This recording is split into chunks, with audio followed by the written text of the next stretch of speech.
5. Each face of a fair 14-sided die is labeled with a number from 1 through 14 with a different number appearing on each face. If the die is rolled one time, what is the probability of rolling a 2? Probability is always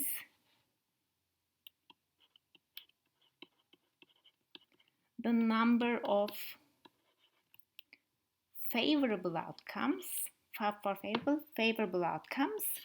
over number of all potential outcomes. So what's the favorable outcome in this scenario? We are rolling a die, 14-sided die, and we are looking to roll a 2, no? Since there are 14 sides and each has a different number, unique number, no? But only there's one side that is labeled 2, no? So the favorable outcome is just 1. What's the number of all potential outcomes?